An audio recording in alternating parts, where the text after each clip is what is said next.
اللہ کے احکام کی حفاظت کر، اللہ تیری حفاظت کرے گا. اللہ کے حقوق کا خیال رکھ، تو اسے اپنے سامنے پائے گا. پھر فرمایا اذا سألت فاسأل اللہ، جب کبھی بھی تو سوال کرے تو صرف اللہ ہی سے کرنا. وَإِذَا اسْتَعَنْتَ فَاسْتَعِنْ بِاللَّهِ إِيَّاكَ نَعْبُدُ وَإِيَّاكَ نَسْتَعِينُ، اور جب تجھے مدد مانگنی ہو، غائب میں دعا کے لیے پکارنا ہو، تو صرف اللہ ہی کو پکارنا. اور جان لے کہ اگر پوری امت بھی جمع ہو کر تجھے فائدہ پہنچانا چاہے تو نہیں پہنچا سکے گی مگر جو اللہ چاہے، اور اگر پوری امت جمع ہو کر تجھے کوئی نقصان پہنچانا چاہے تو نہیں پہنچا سکے گی مگر جو اللہ چاہے. تقدیر لکھنے کے بعد قلم اٹھا لیے گئے اور صحیفے خشک ہو چکے ہیں. یہ سب اللہ تبارک و تعالیٰ کے ڈیوائن ڈیسیژن ہے. اللہ اکبر. یہ تھی بھائیو 7 عبارات جو کہ شان الوہیت کے منافی تھی. اب اگلی 12 جو ہے وہ نبی صلی اللہ علیہ وسلم سے ریلیٹڈ، اور پھر ہماری یہ گفتگو مکمل ہو جائے گی. ایک دفعہ درود شریف پڑھ لیجئے. اللہم صلی علی محمد وعلی آل محمد کما صلیت علی ابراہیم وعلی آل ابراہیم انک حمید مجید. اللہم بارک علی محمد وعلی آل محمد کما بارکت علی ابراہیم وعلی آل ابراہیم انک حمید مجید. تو یہ 7 عبارتیں تھیں جو ریلیٹڈ تھیں شان الوہیت سے، اس کے منافی. اب اگلی 12 عبارتیں آ رہی ہیں نبی صلی اللہ علیہ وسلم کی مبارک شان میں جو گستاخیاں کی انڈیا پاکستان کے بڑے علماء نے. اور ان کو سننے کے بعد آپ کو اندازہ ہوگا کہ جو لوگ عشق رسول کے دعوے الاپ رہے ہیں وہ پہلے اپنے گھر کی خبر لیں کہ ان کے بزرگ کیا کر کے گئے. اور میں پھر اس ویڈیو کی وساطت سے بالکل 100% انڈورس کرتا ہوں احمد رضا بریلوی صاحب نے جو 1905 میں حسام الحرمین لکھ کر علماء دیوبند کی گستاخانہ عبارتوں پر جو کفر کے فتوے لگائے وہ بالکل ٹھیک تھے. انہوں نے عبارتوں پر لگائے، ان بندوں پر نہیں لگائے. یہ بھی بڑا پراپیگنڈا ہوتا ہے. اور اسی لیے میں کہتا ہوں کہ یہ اہل حدیث مکتبہ فکر کے ایک بہت بڑے عالم احسان علی ظہیر صاحب جنہوں نے البریلویہ کتاب لکھی، انہوں نے اس میں بہت علمی زیادتی کی اور کہا کہ یہ احمد رضا بریلوی صاحب خام خواہ فتوے لگاتے تھے علماء پر. والعیاذ باللہ تعالی. آپ کی احمد رضا بریلوی صاحب سے دشمنی اپنی جگہ، لیکن خدا کے لیے ان عبارتوں کو پڑھیں کہ کوئی مسلمان یہ باتیں پڑھ سکتا ہے جن پر احمد رضا بریلوی صاحب نے کفر کے فتوے لگائے، بالکل ٹھیک لگائے. تو اس لحاظ سے میں کہتا ہوں کہ فرقہ واریت اتنی بڑی لعنت ہے کہ انسان مخالفت پر اتر آتا ہے اور کہتا ہے خام خواہ بات کر دی. وہ اب خام خواہ سنیں کہ انہوں نے کن عبارتوں پر فتوے لگائے تھے، وہ بنتے تھے کہ نہیں. اور بالکل اس طریقے سے اب بریلوی مکتبہ فکر کے علماء کو بھی یہ دعوت ہے کہ ان کے بزرگ جو کچھ کر کے گئے اب ان پر بھی شعر بنے نا، ان کو بھی کہیں کہ ان کی بھی گستاخانہ باتیں ہیں. تو تب ہوگا کہ آپ پھر پتہ چلے گا کہ غلامی رسول میں موت بھی قبول ہے کہ نہیں. علماء کا نظریہ نمبر 8، مفتی احمد یار خان نعیمی صاحب، جال حق کتاب صفحہ 145 قادری پبلشرز لاہور سے جو شائع ہوئی، نور و بشر والی بحث والے چیپٹر میں لکھتے ہیں سورۃ الکہف کی آیت نمبر 110 کی تشریح کرتے ہوئے، بسم اللہ الرحمن الرحیم، قل انما انا بشر مثلکم. اے محبوب صلی اللہ علیہ وسلم آپ اعلان فرما دیجئے کہ بے شک انسان ہونے میں میں بھی تمہاری طرح ہوں. انسان ہونے میں میں بھی تمہاری طرح ہوں، مرتبے میں نہیں، فضیلت میں نہیں، جنس میں انسان. باقی کسی بھی انسان کو ان سے کوئی نسبت ہی نہیں ہو سکتی. اس پہ اگر میں بولوں تو گھنٹوں چاہیے. آپ صلی اللہ علیہ وسلم کی صرف بخاری اور مسلم کی حدیث، آپ کے پسینے مبارک سے خوشبو آتی تھی، ہمارے پسینے میں سے بدبو آتی ہے. بڑے سے بڑا کوئی بزرگ ہو یا کوئی صحابی بھی ہو، کسی کے پسینے سے خوشبو نہیں آتی. یہ ہمارے پروفٹ کا پروٹوکول ہے صلی اللہ علیہ وسلم. بخاری اور مسلم کی متفق علیہ حدیث ہے، آپ صلی اللہ علیہ وسلم اپنی پیٹھ کے پیچھے بھی دیکھ لیتے تھے. 360 ڈگری کا ویژن آپ کو نظر آتا تھا. یہاں پر آنکھ نہیں تھی، پیچھے نظر آتا تھا. اب دنیا میں کوئی انسان ایسا نہیں جو اپنے پیچھے بھی دیکھ سکے بغیر کسی انسٹرومنٹ کے. تو آپ صلی اللہ علیہ وسلم جنس کے اعتبار سے انسان تھے، مرتبے کے اعتبار سے انسانیت کو ناز ہے آپ صلی اللہ علیہ وسلم کی مبارک ذات میں. تو اب وہ نور و بشر والے مسئلے میں بحث کرتے ہوئے کہتے ہیں کہ اس آیت کو کہتے ہیں کہ اے محبوب صلی اللہ علیہ وسلم فرما دو میں تم جیسا بشر ہوں. آگے تشریح کرتے ہیں. ایک تشریح وہ ہے جو میں نے کی، وہ ہے صحیح تشریح. اب ان کی تشریح سنیں. اس آیت میں کفار سے خطاب ہے، چونکہ ہر چیز اپنی غیر جنس سے نفرت کرتی ہے، لہذا فرمایا گیا کہ اے کفار تم مجھ سے مت گھبراؤ. یعنی میں بھی انسان ہوں، تم بھی انسان ہو، مجھ سے مت گھبراؤ، میری دعوت سنو، میں تمہاری جنس سے ہوں یعنی بشر ہوں. بالکل ٹھیک بات کہی، یہی اس سے مقصد تھا. لیکن آگے دیکھیں انہوں نے کیا کیا. جیسا کہ شکاری جانوروں کی سی آواز نکال کر شکار کرتا ہے، اس سے کفار کو اپنی طرف مائل کرنا مقصود ہے. والعیاذ باللہ تعالی. وہ کہتے ہیں جب شکاری نے کوئی جانور تتر یا بٹیر کو شکار کرنا ہوتا ہے تو اپنے منہ سے ویسی آواز نکالتا ہے تاکہ اس کو شکار کرنے کے لیے قریب کرے. تو نبی صلی اللہ علیہ وسلم بھی قل انما انا بشر مثلکم کہہ کر کافروں کو اپنی طرف متوجہ کراتے تھے. انا للہ و انا الیہ راجعون. اس پر میں وہ آیت پڑھوں گا، وہی کا فیصلہ. بسم اللہ الرحمن الرحیم، سورہ بنی اسرائیل آیت نمبر 48 اور سورۃ الفرقان آیت نمبر 9. انظر کیف ضربوا لک الامثال. اے محبوب دیکھ تو صحیح تیرے بارے میں کیسی کیسی مثالیں یہ بیان کرتے ہیں. فلا فضلوا، یہ گمراہ ہو گئے. فلا یستطيعون سبیلا، اب ان کو کوئی راہ ہدایت نہیں ملنے والی جو حضور کے لیے مثالیں بیان کرتے ہیں، عجیب و غریب مثالیں. والعیاذ باللہ تعالی. نبی صلی اللہ علیہ وسلم کی مبارک ذات وہ ہے، سورۃ الحجرات میں آیت نازل ہوئی لا ترفعوا اصواتکم فوق صوت النبی. نبی صلی اللہ علیہ وسلم کی آواز سے بھی آواز بلند نہ کرنا، تمہارے اعمال برباد ہو جائیں گے اور تمہیں خبر بھی نہیں ہوگی. اور یہ آیت کو میرے آپ کے بارے میں نازل نہیں ہوئی ہے، یہ سیدنا ابوبکر اور عمر کے بارے میں نازل ہوئی ہے. صحیح بخاری کھول کر دیکھیں رضی اللہ تعالی عنہما. اور عبداللہ ابن ابی ملیکہ کے یہ الفاظ ہیں تابعی کے، اس حدیث کو روایت کرنے والے. وہ کہتے ہیں قریب تھا کہ اس مخلوق کے سب سے 2 بہترین لوگ برباد ہو جاتے، یعنی ابوبکر اور عمر، جب رسول اللہ کے حضور ان کی آوازیں بلند ہو گئیں. اندازہ کریں ذرا یہ حدیث کے الفاظ. اور وہ آپس میں بحث کر رہے تھے، حضور کے ساتھ بدتمیزی نہیں کی. تو اللہ تعالیٰ نے فرمایا آوازیں بلند کی، اعمال اکارت ہو جائیں گے، تمہیں خبر بھی نہیں ہوگی، توبہ کی توفیق بھی نہیں ملے گی. خبر ہو جائے تو بندہ توبہ کر لیتا ہے. تو یہ نبی صلی اللہ علیہ وسلم کے بارے میں اس طرح کی گفتگو صحابہ کرام کے سامنے ہو سکتی تھی. والعیاذ باللہ تعالی. یہی چیز اشرف تھانوی صاحب نے، یہ وہ عبارت آ رہی ہے جس پہ احمد بریلوی صاحب نے حسام الحرمین میں کفر کا فتویٰ لگایا. وہ کفر کا فتویٰ نہ لگاتے تو کیا کرتے؟ یہ آ رہی ہے وہ عبارت. علماء کا نظریہ نمبر 9، دیوبندی عالم مولانا اشرف علی تھانوی صاحب، حفظ الایمان میں، ایمان کی حفاظت کرنے والی کتاب. اور کیا حفاظت کر رہی ہے وہ آپ جملہ سن لیجیے گا، صفحہ نمبر 13. اور خلیل احمد سہارنپوری صاحب المحنت علی المفند میں صفحہ 51 پر لکھتے ہیں، حفظ الایمان قدیمی کتب خانہ کی شائع ہوئی ہے اور المحنت مکتبۃ العلم لاہور کی. وہ کہتے ہیں رسول اللہ صلی اللہ علیہ وسلم کے علم غیب کے بارے میں. اب یہ فرقے کی لعنت آ رہی ہے نا، بریلوی کہتے ہیں علم غیب ہے، وہ انکار کرتے ہیں، تو ہم بھی مانتے ہیں علم غیب ہے جو اللہ نے بتایا، وہ غیبی خبریں ہیں الحمدللہ. نبی میں اور عام انسان میں بہت بڑا فرق ہے. لیکن اب وہ علم غیب کی نفی کرتے ہوئے کیا کہتے ہیں کہ اگر بعض علوم غیبیہ مراد ہیں تو اس میں حضور کی کیا تخصیص ہے. وہ کہتے ہیں تم کہتے ہو حضور صلی اللہ علیہ وسلم کو علم غیب تھا، تو اگر تم چند غیبی باتوں کی بات کرتے ہو تو یہ تو سب کو پتا ہوتی ہے، اس میں حضور کے لیے کوئی خاصیت نہیں ہے. ایسا علم، یہ ذرا الفاظ سنیے، ایسا علم غیب زید و عمر بلکہ ہر بچہ مجنون پاگل بلکہ جمیع حیوانات و بہائم کے لیے بھی حاصل ہے. وہ کہتے ہیں اس طرح کی غیبی چیزیں جو ہیں وہ تو جانوروں کو، پاگلوں اور بچوں کو بھی ہوتی ہیں. تم کہتے ہو حضور کو علم غیب ہے، اس طرح کا تو ان کو بھی ہے. یہ کیا کہنا چاہ رہے ہیں؟ وہ کہنا چاہ رہے ہیں علم غیب سے مراد جو ہے وہ ہے چھٹی حص. کسی بندے کو اندازہ ہو جاتا ہے کہ یہ ہو جائے گا، تو یہ تو جانوروں کو بھی ہو جاتا ہے، تو نبی صلی اللہ علیہ وسلم کو کون سا ہے؟ اگر یہ ہو جاتا تھا تو ان کے لیے کوئی خاصیت ہے. یہ ہے وہ. اب دیکھ لیں، یہ کلمہ کفر نہیں تو کیا. اور میں سلام پیش کرتا ہوں دور حاضر میں اہل سنت کے بہت بڑے عالم شیخ زبیر علی زئی صاحب، جو اہل حدیث مکتب فکر میں اس وقت اتھارٹی ہیں. انہوں نے الحمدللہ اپنے مقالات کے اندر، اپنے علمی جو مقالات تھے اپنے رسائل کے اندر، ان ساری عبارتوں کو، ان میں سے یہ بھی عبارت ہے، انہوں نے کہا کہ یہ صراحتاً جو ہے وہ کفری عبارت ہے الحمدللہ. تو کوئی حرج نہیں، سچی بات کوئی بھی کرے اس کی تصدیق کرنی چاہیے. اب اس پر ذرا وہی کا فیصلہ سن لیجیے. وہ تو کہہ رہے ہیں نا جانوروں کو بھی علم غیب حاصل، نبی کے لیے ماننے کے لیے تیار نہیں، جانوروں کے لیے ہو رہے ہیں. اور اللہ تعالیٰ کیا فرما رہا ہے؟ بسم اللہ الرحمن الرحیم، عالم الغیب فلا یظہر علی غیبہ احدا. غیب کا جاننے والا یعنی اللہ اپنے غیب پر کسی کو اطلاع نہیں دیتا، الا من ارتضی من رسول، ہاں اپنے رسولوں میں سے جسے چاہتا ہے ان کو غیب پر اطلاع دے دیتا ہے. فإنہ یسلک من بین یدیہ ومن خلفہ رصدا، اور پھر ان کے لیے آگے اور پیچھے پہرہ بھی مقرر فرما دیتا ہے تاکہ کوئی شیطان کی طرف سے انوالومنٹ نہ ہو جائے. تو نبی کو تو اللہ تعالیٰ غیب کی خبریں، غیب سے متعلق علوم عطا فرماتا ہے. اور یہ جو بعض لوگوں نے کہا نا نبی کو جب پتہ چل گیا تو پھر وہ علم غیب ہی نہیں رہا، تو بھائی اگر یہ علم غیب کی ڈیفینیشن کی جائے تو پھر اللہ کے پاس بھی علم غیب نہیں. کیوں کہ اللہ تبارک و تعالیٰ ہر غیب کا جاننے والا ہے، پھر بھی وہ کہتا ہے میں عالم الغیب ہوں. وہ جب اللہ کہہ رہا ہوتا ہے عالم الغیب تو ہمارے ریفرنس سے کہہ رہا ہوتا ہے، اللہ کے سامنے کوئی چیز چھپی بھی نہیں ہے. بالکل اسی طریقے سے جب ہم نبی صلی اللہ علیہ وسلم کے لیے ان علوم غیب کو مانتے ہیں جو اللہ نے ان کو بتائے، جتنے بتائے، تو ہمارے ریفرنس سے وہ غیب ہی ہیں. جنت ہمارے لیے غیب ہے، دوزخ ہمارے لیے غیب ہے. نبی صلی اللہ علیہ وسلم نے جنت بھی دیکھی، دوزخ بھی دیکھی، عذاب قبر بھی دیکھا. یہ تمام ساری چیزیں آپ صلی اللہ علیہ وسلم نے دیکھی. علم غیب پر میری 50 منٹ کی گفتگو ہے، مسئلہ نمبر 6 کے نام سے ahlsunnatpar.com پر. اس میں نے یہ تمام ایشوز ریزالو کیے ہیں. اور بریلوی، دیوبندی اور اہل حدیث تینوں میں جہاں جہاں خرابیاں موجود تھی، فرقہ واریت کی لعنت سے بالا تر ہو کر حق بات پہنچانے کی کوشش کی ہے. یہاں پر وہ آیت بھی یاد کر لیجئے، صحابہ کرام رسول اللہ صلی اللہ علیہ وسلم کو کہتے تھے رائنا یا رسول اللہ. بات سمجھ نہیں آتی تھی تو کہتے تھے اللہ کے رسول ہماری رعایت کیجئے، بات دوبارہ کیجئے. تو سورۃ البقرہ میں آیت نازل ہوئی ولا تقولوا راعنا، اے اہل ایمان رائنا مت کہو. کیوں؟ یہودی اس لفظ کو بگاڑتے تھے، رائنا کہتے تھے، اے ہمارے چرواہے. وہ کہتے تھے نبی کو یہ چرواہا کہتے ہیں معاذ اللہ. تو حالانکہ صحابہ نہیں کہتے تھے، لیکن نبی صلی اللہ علیہ وسلم کی عزت اور تقدس کی خاطر اللہ تعالیٰ نے صحابہ کو کہا تم رائنا لفظ ہی چھوڑ دو، قولوا انظرنا، تم کہو کہ یا رسول اللہ صلی اللہ علیہ وسلم ہم پر نظر کرم فرمائیے، ہمارا انتظار کیجئے، یہ بات دوبارہ ریپیٹ کر دیجئے. علماء کا نظریہ نمبر 10. یہ ملفوظات ہیں جو سید احمد صاحب، جن کو سید احمد شہید بھی کہا جاتا ہے، جو بندیوں کے بڑے بزرگ ہیں، ان کے ملفوظات جمع کیے ہیں مولانا عبد الحی صاحب نے اور اسماعیل دہلوی صاحب نے، دیوبندی عالم. یہ بعض اہل حدیث ان کو اپنے ساتھ منسوب کرتے ہیں، وہ بالکل غلط ہے. یہ دیوبندی بزرگ تھے، دیوبند مدرسے سے پہلے تھے، ان کے بزرگوں میں سے ہیں اسماعیل دہلوی صاحب. کیونکہ ارواح ثلاثہ جو کتاب ہے اشرف تھانوی صاحب کی، اس میں انہوں نے اسماعیل دہلوی صاحب کو اپنے بزرگان دین میں لکھا ہے. تو یہ کتاب صراط مستقیم ہے، صفحہ 169 اسلامی اکیڈمی لاہور سے شائع شدہ ہے.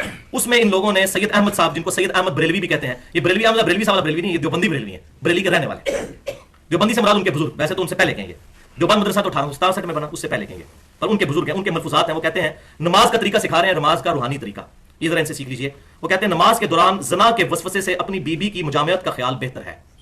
وہ کہتے ہیں نماز میں زنا کا خیال ہے، اس سے بہتر ہے کہ آپ اپنی بیوی کے ساتھ صحبت جو ہے اس کا خیال لیں، یہ زیادہ بہتر ہے. اچھا، اور شیخ یا اس جیسی اور بزرگ ہستیاں، وہ کہتے ہیں اپنے کسی بزرگ یا اپنے کسی پیر کا تصور نماز میں لانا، یا کوئی اور بزرگ ہستی بھی ہو، خواہ جناب رسالت مآب صلی اللہ علیہ وسلم ہی کیوں نہ ہو، ان کا بھی نماز میں تصور آنا، اپنی ہمت کو لگا دینا اپنے بیل اور گدھے کی صورت میں ڈوب جانے سے برا ہے، ولیعوذ باللہ تعالی. وہ کہتے ہیں آپ کو بیل اپنے اور گدھے کا خیال نماز میں آ جائے نا، یہ کم برا ہے. اس سے زیادہ برا ہے اپنے بزرگ یا نبی صلی اللہ علیہ وسلم کا خیال آنا. بزرگ کا لی تو بات چلو مانی جاتی، نبی صلی اللہ علیہ وسلم کا بھی نام مبارک ذکر کیا. اور یہ ذرا نماز کے آداب سیکھیں. زنا سے بہتر ہے بیوی کے ساتھ صحبت، وہ بہتر ہے، اور اس کو کہا کہ یہ برا ہے. یہ کس دین کی تعلیمات ہے؟ اب نبی صلی اللہ علیہ وسلم کا کیا دین ہے وہ ذرا سن لیجیے. بخاری اور مسلم کی متفق علیہ حدیث ہے تشہد کے چیپٹر میں. عبداللہ بن مسعود رضی اللہ تعالیٰ عنہ کہتے ہیں کہ نبی صلی اللہ علیہ وسلم نے مجھے اپنے دونوں مبارک ہاتھوں کے درمیان میرا ہاتھ لے کر تشہد تعلیم فرمائی کہ نماز میں یوں پڑھا کرو. کئی طرق اس حدیث کے بخاری اور مسلم میں. اور فرمایا کہ نماز میں یوں کہو التحیات للہ والصلوات والطیبات، السلام علیک ایھا النبی ورحمۃ اللہ وبرکاتہ، السلام علینا وعلی عباد اللہ الصالحین، اشہد ان لا الہ الا اللہ واشہد ان محمدا عبدہ ورسولہ.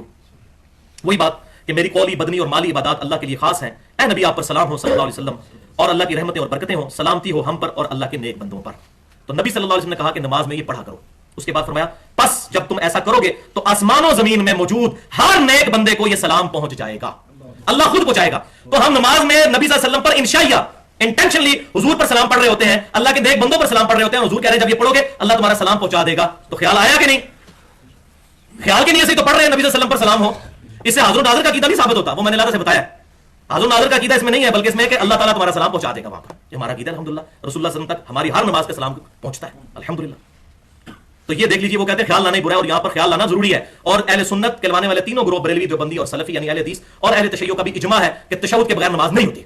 یہ فرض ہے عبدو رسول تک پڑھنا, آخری تشہد جو ہے. تو چھوڑ دیں پھر اسے, ولیعوذ باللہ تعالی. اب اسماعیل دہلوی صاحب کی کتاب دیوبندی بزرگ جو ہیں, اور بعض اہل حدیث بھی ان کو بزرگ مانتے ہیں, میں یہ بھی مسئلہ تھوڑا کلیئر کر دوں. اہل حدیث کے ہاں بھی کچھ لوگ ان کی توحید کی باتوں سے دھوکہ کھا کر ان سے محبت کرنے لگے, اور مدرسوں میں تقویت الایمان, جسے میں تقویت الایمان کہتا ہوں, ایمان کی موت, وہ پڑھانی شروع کر دی. توحید کی بات کوئی بھی لکھے گا تو اس کی ہر بات کو تو نہیں مانا جائے گا, اچھی بات ہے جو لی جائے. تو اسی کتاب میں سے حوالہ آ رہا ہے جو گستاخانہ جملے انہوں نے لکھے, اس پہ پورا لیکچر ادا ہو سکتا ہے تقویت الایمان کی غلطیوں پر. تو اس سے دھوکہ کھا کر کچھ اہل حدیث لوگوں نے اپنا بزرگ ماننا شروع کر دیا, پھر ان کے نام پر مسجدیں بنانی شروع کر دی, حالانکہ ان کا اہل حدیث کے ساتھ کوئی تعلق نہیں ہے. بلکہ جو اہل حدیث ان کو اپنا بزرگ مانتے ہیں وہ توبہ کرے اور ان سے اعلان برات کرے. اہل حدیث مکتبہ فکر کے جو بزرگوں کی غلطیاں ہیں, ایک تو جو لوگ ان کو بزرگ مانتے ہیں وہ اس میں شامل ہو گئی خود بخود. اس کے علاوہ الگ سے میرا ایک پورا لیکچر ہے مسئلہ نمبر 43 کے نام سے, وسیلہ اور توسل کے صحیح احکام و مسائل. اس میں نے ڈیٹیل کے ساتھ امام ابن تیمیہ کی جو غلطیاں ہیں ان کی کتابوں میں موجود ہیں, علمی طریقے سے ان کا محاسبہ کیا ہے. اس میں کچھ گستاخانہ چیزیں نبی صلی اللہ علیہ وسلم کے ریفرنس سے تو نہیں ہے, ابن عمر رضی اللہ تعالیٰ عنہ, حضرت عثمان غنی رضی اللہ تعالیٰ عنہ, کچھ اور صحابہ کے ریفرنس سے, اور کچھ اور چیزیں ہیں غلط, وہ میں نے پوائنٹ آؤٹ کی ہیں. تو اس پہ بعض اہل حدیث بھائی بھی ناراض ہوئے. تو بھائیو یاد رکھیے, یہ ہمارے اہل حدیث بھائیوں تک بھی کچھ وہ بھی بیٹھے ہیں, سارے لوگ یہاں پہ بیٹھے ہیں ماشاءاللہ, کہ کسی کی چند غلطیوں کی وجہ سے یہ نہیں ہوتا کہ اس کی علمی خدمات کو ہم کہتے ہیں کہ وہ نہیں ہے, اور نہ کسی کی علمی خدمات کی وجہ سے اس کی غلطیوں کو معاف کیا جا سکتا ہے. یہ بات ذہن میں رکھیے گا. اور یہ اکثر کہہ دیتے ہیں ان کی بڑی اسلام کے لیے خدمات ہے, وہ تو سارے بزرگوں کی ہیں. اپنے ہر بندہ کہتا ہے جی اسلام فلاں نے پھیلایا, فلاں نے پھیلایا, تو وہ خدمات کا صلہ انہوں نے ہم سے لینا ہے, اللہ سے لینا ہے, اللہ سے. ہم تو جس کی غلطی دیکھیں گے پوائنٹ آؤٹ کریں گے ڈنکے کی چوٹ پہ, اور کوئی لحاظ نہیں کریں گے. ہاں احترام اپنی جگہ رہے گا. تو یہاں پر یہ بھی بات یاد رکھیے کہ اہل حدیث مکتبہ فکر جو ہے ان کو تو خاص طور پر بریلوی مکتبہ فکر کی طرف سے ایک سرٹیفکیٹ مل چکا ہے کہ یہ ان کے کسی بزرگ سے کوئی گستاخی نبی صلی اللہ علیہ وسلم کی شان میں ثابت ہی نہیں ہے. یہ میں اپنی طرف سے نہیں بات کر رہا, ریٹن فارم میں احمد بریلوی صاحب کی طرف سے. حیران ہو گئے ان کی طرف سے کیسے. احمد بریلوی صاحب کے ایک شاگرد ہیں مفتی امجد علی صاحب, انہوں نے بہار شریعت لکھی ہے, 27 سال میں انہوں نے وہ کتاب لکھی, فقہ حنفی کا اردو میں انسائکلوپیڈیا ہے. بہشتی زیور اس کے مقابلے میں کچھ بھی نہیں ہے جو بہار شریعت ہے.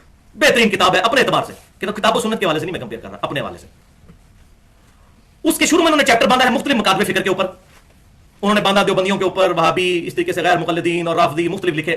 اس میں انہوں نے ایک بات لکھی, اور یہ پہلے 3 حصے جو ہے نا اس کے, میں پہلے حصے کی بات کروں, پہلے 3 حصے احمد بریلوی صاحب نے خود پڑھے ہیں, اور ان کی مہر بھی لگی ہوئی ہے کہ یہ بہت زبردست کتاب ہے. لہٰذا احمد بریلوی صاحب نے بھی یہ پڑھا ہوا ہے جو انہوں نے لکھا تھا.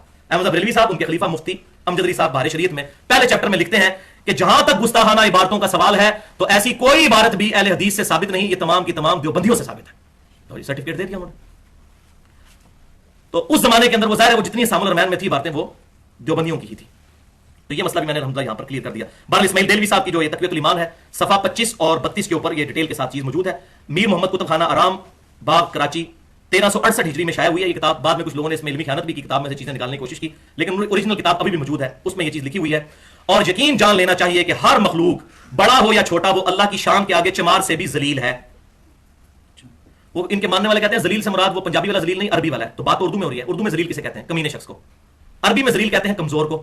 تو یہ عربی میں کتاب نہیں لکھی گئی, یہ اردو میں لکھی گئی ہے. ادھر ادلہ کا لفظ آتا ہے. تو اللہ تعالیٰ کے سامنے ہر مخلوق, مقابلے پر نہیں انہوں نے بات کی, ہر مخلوق اللہ تعالیٰ کے سامنے چمار سے زیادہ ذلیل ہے. یعنی انبیاء ہوں, فرشتے ہوں, کوئی بھی. انہوں نے آگے بتا بھی دیا. آگے چل کر صفحہ 32 پہ اس کی تعریف بھی کر دی. انبیاء اولیاء کو جو اللہ نے سب لوگوں سے بڑا بنایا ہے, سو ان میں یہی بڑائی ہے کہ اللہ کی راہ بتاتے ہیں. وہ کہتے ہیں بس یہ بڑائی ہے ان کے اندر کہ وہ اللہ کی راہ بتاتے ہیں, باقی وہ اللہ کے سامنے چمار سے بھی زیادہ ذلیل ہے. والعیاذ باللہ تعالیٰ. اللہ کے سامنے چمار سے زیادہ ذلیل اللہ تعالیٰ کے دشمن ہے, حزب الشیطان. یہ تو حزب اللہ ہے, یہ تو اللہ کے حضور عزت والے ہیں. قرآن پاک کیا کہتا ہے؟ یہ علماء کا نظریہ نمبر 11 تھا. اب وہی کا فیصلہ سن لیجیے. بسم اللہ الرحمن الرحیم, سورۃ المنافقون آیت نمبر 8. وَلِلَّهِ الْعِزَّةُ وَلِرَسُولِهِ وَلِلْمُؤْمِنِينَ وَلَكِنَّ الْمُنَافِقِينَ لَا يَعْلَمُونَ. اور عزت تو ہے اللہ کے لیے, اس کے رسول کے لیے اور مومنین کے لیے, لیکن منافقین کو اس کا علم نہیں. اللہ تو کہہ رہا ہے وہ عزت والے ہیں اللہ کے حضور, اللہ کے سامنے وہ چمار سے زیادہ ذلیل نہیں, عزت والے ہیں. وَلِعَوْذُ بِاللَّهِ تَعَالَى. علماء کا نظریہ نمبر 12. اب یہ بہت خطرناک نظریے آ رہے ہیں, اب اس کو بڑا اٹینٹو ہو کے سننا ہے ورنہ بات سمجھ نہیں آئے گی. ہمارے سب کانٹیننٹ میں ایک بہت بڑے بزرگ جن کو لوگ داتا صاحب کہتے ہیں، علی بن عثمان حجویری صاحب جن کا مزار لاہور میں ہے، ان کی کتاب ہے کشف المحجوب، جو ان کے ماننے والے تو کہتے ہیں انہی کی کتاب ہے، کوئی تبدیلی اس میں نہیں ہوئی، یہ معرفت کی باتیں ہیں جو انہوں نے لکھی۔ کشف المحجوب کا اردو ترجمہ دیوبند نے بھی چھاپا ہے، مولانا عبد الرؤوف فاروقی صاحب نے۔ یہ دیوبندیوں کے بہت بڑے بزرگ ہیں، کچھ عرصہ پہلے تک تو زندہ تھے، ابھی مجھے نہیں پتا، ان کو صوفی باصفا اور یادگار اسلاف کہتے ہیں دیوبندی علماء۔ اور بریلویوں میں مولانا فضل الدین گوہر صاحب نے ترجمہ چھاپا ہے ضیاء القرآن پبلیکیشن سے، جو بند کا ترجمہ اسلامی کتب خانہ سے شائع ہوا، اور بریلویوں کا ترجمہ جو ہے ضیاء القرآن سے، اس پر تقریض لگی ہوئی ہے پیر کرم شاہ صاحب الازہری کی بھی۔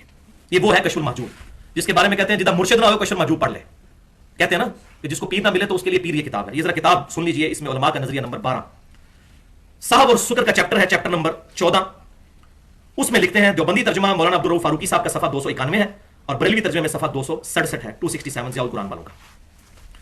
صاحب اور سکر کی تعریف کرتے ہوئے کہتے ہیں حضرت داؤد علیہ السلام کی ایک نظر جب وہاں پڑی جہاں نہ پڑنی چاہیے تھی، یعنی اوریا کی بیوی پر، کسی دوسرے کی بیوی پر حضرت داؤد علیہ السلام کی نظر پڑی۔ یہ اصل میں وہ ٹیمپرڈ فارم میں جو اولڈ ٹیسٹمنٹ آج موجود ہے نا تورات، اس میں یہ واقعہ بیہودہ لکھا ہوا ہے، وہ ٹیمپرڈ فارم میں تحریف شدہ وہاں سے نقل کیا ہے۔ ان کا صحابی ہے اوریا، اس کی بیوی پہ حضرت داؤد کی نظر پڑی، تو آپ علیہ السلام کو حق تعالیٰ کی طرف سے تنبیہ کا سامنا کرنا پڑا۔ اور تو آگے ڈیٹیل بھی موجود ہے کہ وہ پھر بعد میں انہوں نے اپنے اس صحابی کو جنگ میں آگے بھیج کے قتل کروا کے خود اس عورت سے شادی کر لی۔ یہ پورا واقعہ ولیعوذ باللہ تعالیٰ اس میں لکھا ہے۔ تو وہ کہتے ہیں حضرت داؤد علیہ السلام کو اللہ تعالیٰ نے ڈانٹا کہ یہ تو نے کیا کیا، اور ہمارے پیغمبر صلی اللہ علیہ وسلم استغفر اللہ، ان کی بھی اسی طرح کی ایک نگاہ حضرت زید ابن حارثہ کی بیوی پر پڑی، ولیعوذ باللہ تعالیٰ۔ تو حضرت زید ابن حارثہ پر ان کی بیوی حرام ہو گئی۔ حرام کیوں ہو گئی؟ کہ نبی صلی اللہ علیہ وسلم نے ان کو دیکھا تو آپ وسلم کی خواہش تھی معاذ اللہ استغفر اللہ کہ ان سے وہ شادی کر لیں، تو اللہ تعالیٰ نے ایسی کو نفرت ڈالی کہ وہ ان پر حرام ہو گئی۔ حضرت زید ابن حارثہ نے طلاق دے دی، حالانکہ یہ وجہ نہیں تھی طلاق کی۔ وہ وجہ کیا تھی کہ حضرت زید ابن حارثہ غلام تھے اور وہ ہاشمی خاندان سے تھی، ان کی آپس میں بن نہیں پا رہی تھی، یہ وجہ تھی۔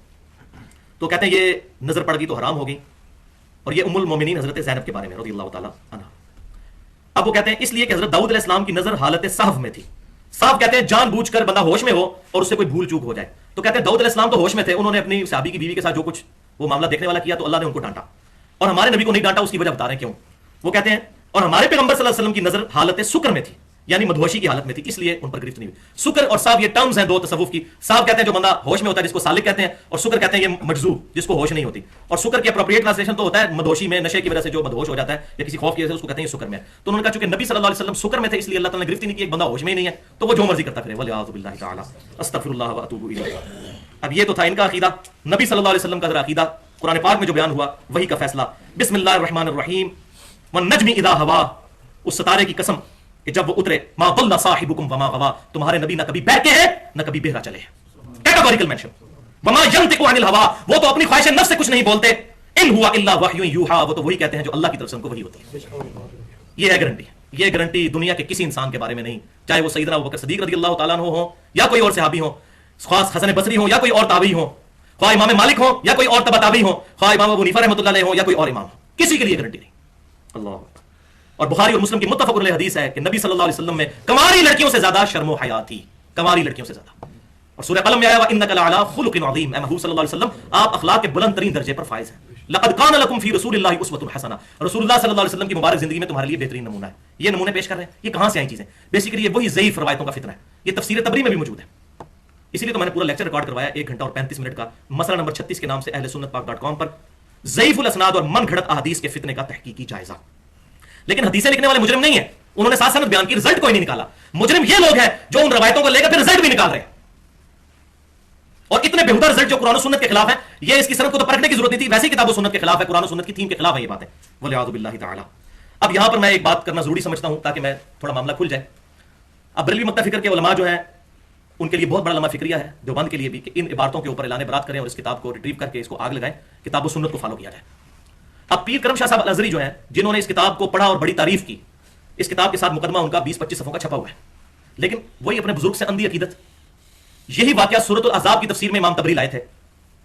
تو پیر کرم شاہ صاحب نے جب ضیاء القرآن تفسیر لکھی سورۃ الاحزاب میں، جب یہ واقعہ آیا اس کانٹیکسٹ میں، تو پیر کرم شاہ صاحب الازہری نے اس میں لکھا کہ یہ واقعہ مستشرقین کی سازش ہے اسلام کے خلاف، یہ کافروں نے ہماری کتابوں میں یہ واقعہ ڈالا ہے۔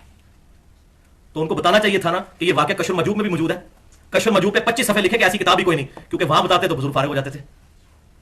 لوگ کہتے یار یہ کیا ہو گیا، اگر منصف مزاج ہوتے تو دونوں جگہ بتا کے جاتے۔ بہرحال جتنا انہوں نے بتایا میں ان کو اپریشیٹ کرتا ہوں، کم از کم بریلویوں کے لیے آسانی ہوگی، کیونکہ ہم نے بڑے بڑے بریلوی مفتیوں کو جب یہ باتیں بتائیں وہ کہتے ہیں معرفت کی گل ہے، لیکن جب بتایا کہ پیر کرم شاہ صاحب نے کہا یہ کافروں کی سازش ہے، انہوں نے کہا ہاں بالکل غلط ہے، یہ تو وہی نا۔ اب میں بولوں کہ نہ بولوں، اتخذوا احبارهم ورهبانهم اربابا من دون اللہ، ان لوگوں نے اپنے مولویوں اور اپنے بزرگوں کو اللہ کو چھوڑ کر اپنا رب مان لیا ہوا ہے۔